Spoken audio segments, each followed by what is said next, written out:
Saint Augustine ने एक अद्भुत विधान किया था। Miracles are not contrary to nature, they are contrary to what we know about nature. चमत्कार प्रकृति से विरुद्ध नहीं है। हम प्रकृति के बारे में जितना जानते हैं उतना हमारा जो सीमित ज्ञान है उसके विपरीत है। हायर कॉन्शियसनेस में जो असंभव दिखता है वो भी संभव हो जाता है। पैरासाइकोलॉजी में जिसे अल्टर स्टेट ऑफ कॉन्शियसनेस कहते हैं, ऐसी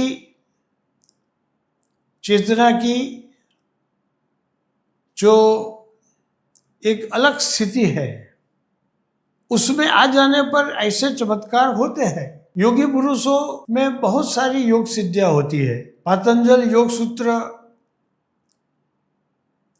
के विभूतिपाद प्रकरण में बहुत सारी सिद्धियों की बात महर्षि पतंजलि ने की है। आमतौर से मुख्य अष्ट सिद्धि की बात आती है।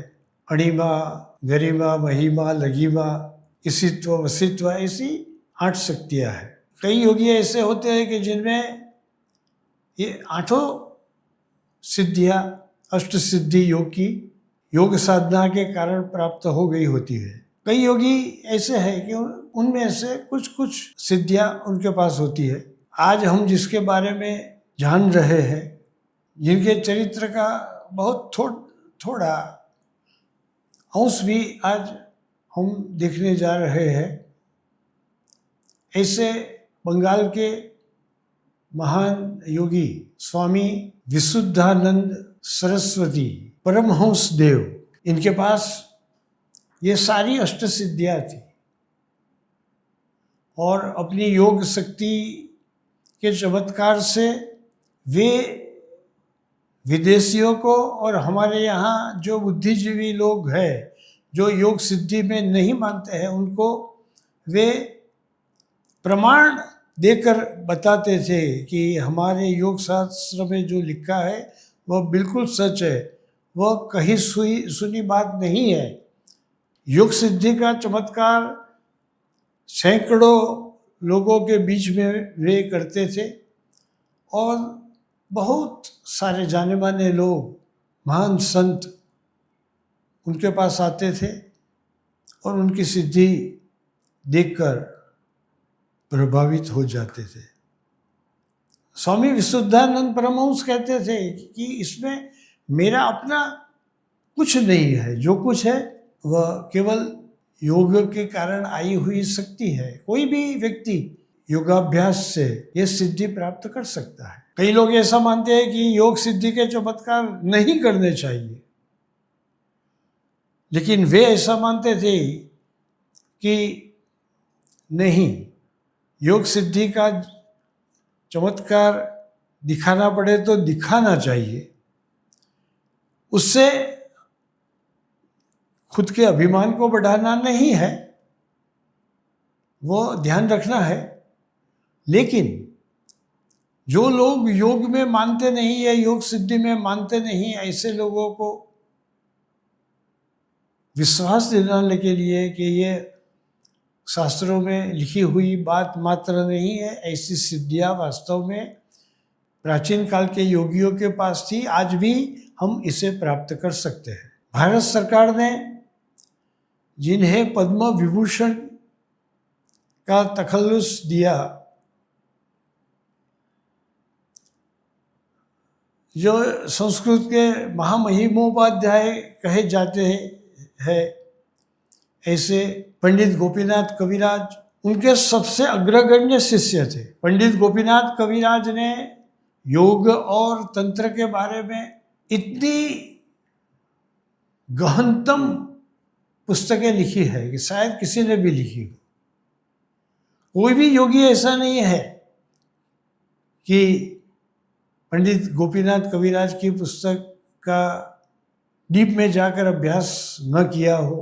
तो ऐसे महान स्वयं जो योगी थे, स्वयं जो प्रकांड पंडित थे, लेखक थे, वे स्वामी विशुद्धानंद जी के शिष्य हुए और कई बार उनकी योग विभूतियों का दर्शन भी उन्होंने किया। स्वामी विशुद्धानंद जी को गंध बाबा के नाम से भी पहचाना जाता है। गंध बाबा नाम देने का कारण यह है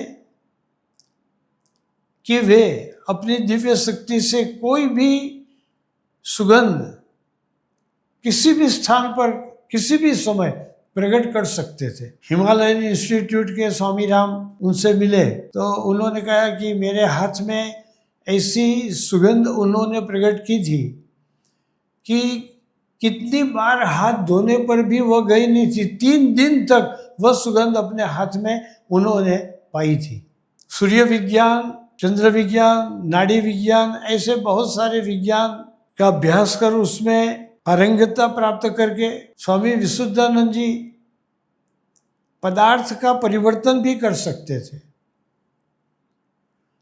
योग साधना में जिसे जात्यंतर परिणाम कहते हैं, इस तरह के जात्यंतर परिणाम की सिद्धि और ये सूर्य विज्ञान, सूर्य की किरण अपने जो लेंस से प्रक्षिप्त करते थे, उनके पास अपना एक विशिष्ट लेंस था, कांच था, और वह विशिष्ट लेंस से सूर्य की किरण किसी भी चीज़ पर प्रक्षिप्त करके फेंक करके सूर्य विज्ञान के मंत्रों से और सूर्य शक्ति से वे किसी भी चीज़ का जो परिवर्तन करने के लिए उन्हें बताया जाए वे परिवर्तन कर देते थे। पंडित गोपीनाथ कविराज कहते हैं कि जब मैं पहली बार उन्हें मिलने के लिए गया तो मेरे हाथ में मैंने गुलाब का फूल रखा था।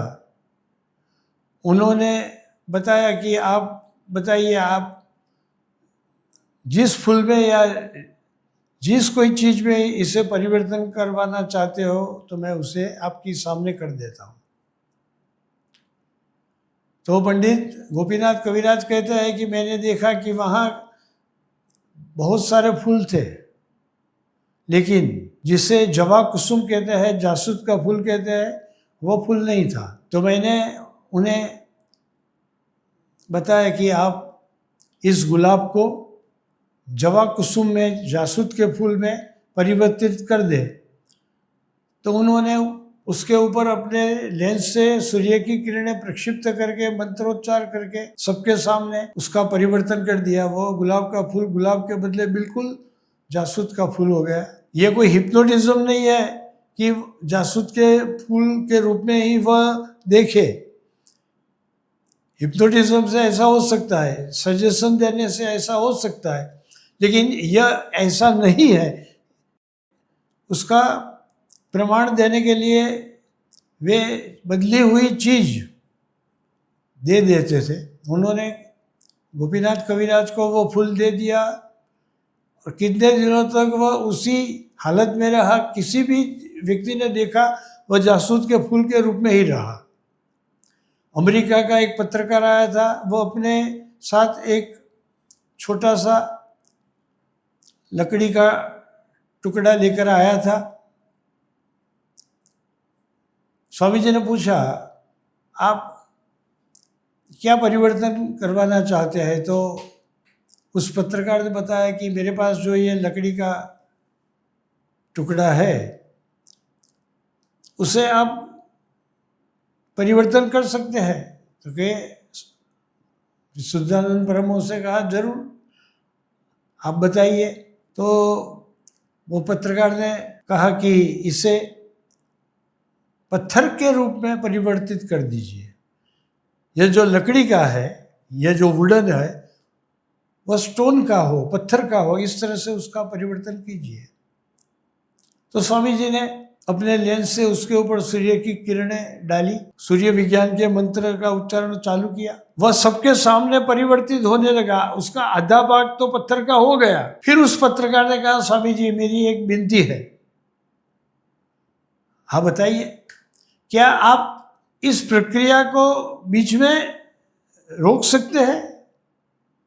स्वामी जी ने कहा, जरूर। मैं उसके ऊपर सूर्य की रश्मि डालना बंद कर दूं, मंत्र का उच्चारण करना बंद कर दूं तो वह रुक जाएगी। तो उससे कहा कि कृपया ऐसा कीजिए, क्योंकि वो पत्रकार जगत को दिखाना चाहता था कि जगत में कोई ऐसी भी चीज जो कभी हो नहीं सकती, लेकिन मेरे पास है, कि जो आधी लकड़े की है और आधी पत्थर की है। लेबोरेटरी में जहां भी टेस्ट करवा गया, आधा भाग लकड़े का और आधा भाग पत्थर का।